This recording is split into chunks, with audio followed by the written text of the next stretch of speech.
गुरुर्ब्रह्मा गुरुर्विष्णु गुरुर्देवो महेश्वर गुरुर साक्षात परब्रह्म तस्मै श्री गुरुवे नमः। गुरु के चरणों में प्रणाम। मेरे समस्त श्रोता बंधुओं, उत्तर प्रदेश के विधानसभा चुनाव की घोषणा 8 जनवरी 2022 को हो चुकी है और 10 मार्च को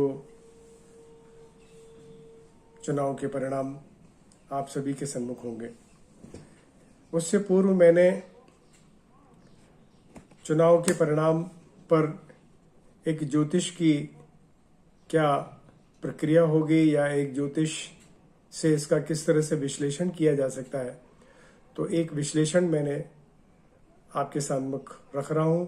इससे पूर्व में मैंने 10वीं लोकसभा के संभावित चुनाव परिणाम पर भी एक आर्टिकल झांसी के दैनिक जागरण के माध्यम से मैंने लिखा था और जिसमें मेरी प्रमुख रूप से घोषणा थी कि राजीव गांधी दोबारा प्रधानमंत्री नहीं बनेंगे। अक्षरशः सत्य हुई और आप उसके लिए पुराना अंक जो है दैनिक जागरण का देख सकते हैं, जिसमें 10वीं लोकसभा के संभावित चुनाव परिणाम बहुत बड़े पूर्ण पृष्ठ पर है मेरा आकलन। इस तरह से मैं कई घोषणाएं बीच बीच में करता रहा हूं, ये मेरी हॉबी है। अभी मैं आपके सन्मुख जो उत्तर प्रदेश की 4 प्रमुख पार्टियां हैं और उन्हीं के अलायंसेज हैं, Bharatiya Janata party, Samajwadi party, Bahujan Samaj party, Congress, इन सब के नेतृत्व भी आपको पता है। भारतीय जनता पार्टी का जो नेतृत्व इस समय माननीय यशस्वी मुख्यमंत्री योगी आदित्यनाथ जी कर रहे हैं। समाजवादी पार्टी का नेतृत्व माननीय अखिलेश जी कर रहे हैं और बहुजन समाज पार्टी का नेतृत्व माननीय मायावती जी कर रही हैं। कांग्रेस का नेतृत्व माननीय प्रियंका जी कर रही हैं। मैंने इन सब को दृष्टिगत रखते हुए सबसे पहले मैं आपके सामने भारतीय जनता पार्टी की कुंडली का विश्लेषण दे रहा हूं। भारतीय जनता पार्टी जिसका गठन 6 अप्रैल 1980 को हुआ और 6 अप्रैल 1980 को नई दिल्ली में इसका गठन हुआ। भारतीय जनता पार्टी की कुंडली में इस समय चंद्रमा की महादशा चल रही है तथा गुरु में सूर्य का प्रत्यांतर चल रहा है। गुरु में सूर्य का प्रत्यांतर यह 26 मार्च 2022 तक है। तो सूर्य जो कि प्रत्यांतर के रूप में प्रमुख रूप से इस समय विंशोत्तरी महादशा में परिणामों के ऊपर अपना प्रतिक्रिया बना रहा है। सूर्य भारतीय जनता पार्टी की कुंडली में 10वें भाव में बैठा हुआ है और सूर्य जो है 10वें भाव में बैठ करके सत्ता का सुख प्रदान करता है। भारतीय जनता पार्टी की वृश्चिक राशि है और उस हिसाब से भी यह जो पीरियड है अच्छा पीरियड चल रहा है दशा अंतरदशा के हिसाब से।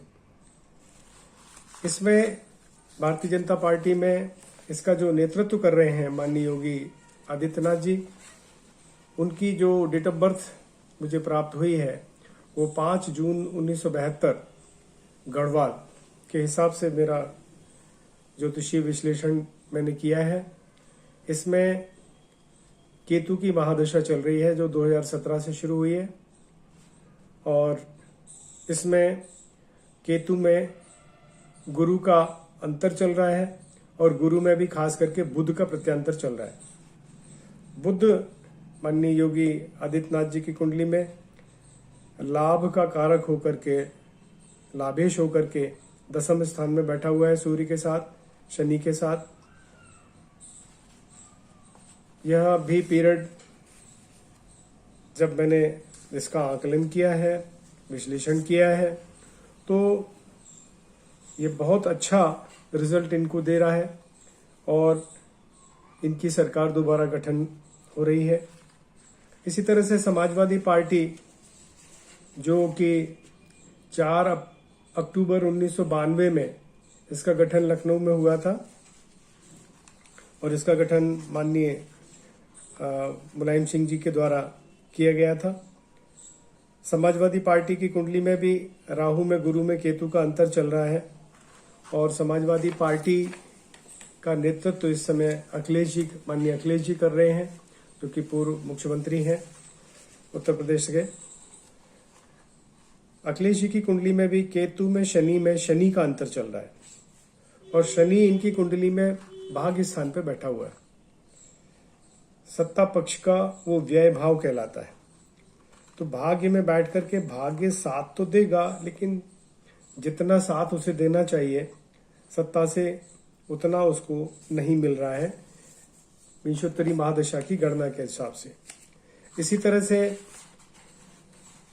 बहुजन समाज पार्टी, जिसका गठन 14 अप्रैल 1984 को हुआ और जिसका नेतृत्व वर्तमान में माननीय मायावती जी कर रही हैं, तो मायावती जी की कुंडली में भी इस समय बुध में मंगल में गुरु का अंतर चल रहा है, जबकि बहुजन समाज पार्टी की कुंडली में गुरु में शनि में बुध का अंतर चल रहा है।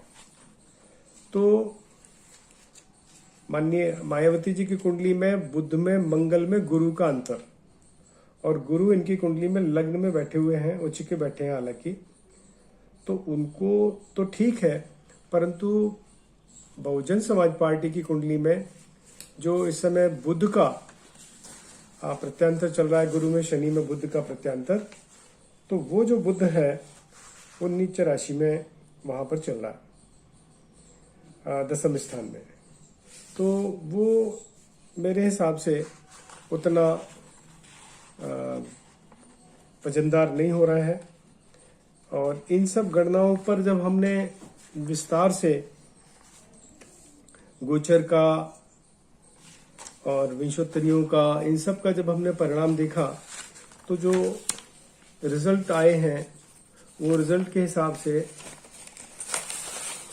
जो चुनावी परिणाम ज्योतिष के हिसाब से और मेरे आकलन के हिसाब से आ रहे हैं, उसके हिसाब से Bharatiya Janata party plus alliance उसका वो 252 से 262 सीटों के आसपास इनके विधायक जीत करके आने की संभावना है। इसी तरह से समाजवादी पार्टी के अलायंस के हिसाब से जो ज्योतिषी गणना है उसमें 110 विधायक की संभावना ही बन रही है। बहुजन समाज पार्टी का नेतृत्व जो मायावती जी के निर्देशन में जो चल रहा है, तो वो पिछले 2017 के चुनाव के हिसाब से कुछ अच्छा है। उस समय उनको 19 सीटें प्राप्त हुई थी, अब के 19 से बढ़ करके लगभग 25 सीटें इनको या 25 विधायक इनके जीत करके आने की संभावना है। और इसी तरह से कांग्रेस और अदर्स में 16 विधायकों की संभावना है। तो इन सब गणनाओं को देखते हुए हम जो देख रहे हैं वो सरकार का गठन इस समय भारतीय जनता पार्टी ही करने जा रही है। और जो मेरा रिजल्ट आ रहा है वो भारतीय जनता पार्टी के पक्ष में जा रहा है ज्योतिषीय गणना के हिसाब से, और जिसमें कि मैंने जो निकाला है वो मैं आपके समक्ष जो है प्रस्तुत किया है, जिसमें भारतीय जनता पार्टी 252 विधायकों के साथ अपना बहुमत सिद्ध करते हुए, विधानसभा में अपना बहुमत सिद्ध करते हुए सरकार बनाएगी। और विपक्ष में समाजवादी पार्टी रहेगी, जिसके कि 110 विधायक ही जीत करके आ रहे हैं। ये मेरी गणना है, बाकी प्रभु की इच्छा है, माँ पीताम्बरा की कृपा है, रिजल्ट उनके अधीन है और यह रिजल्ट मैं माँ पीताम्बरा के चरणों में सौंप रहा हूँ।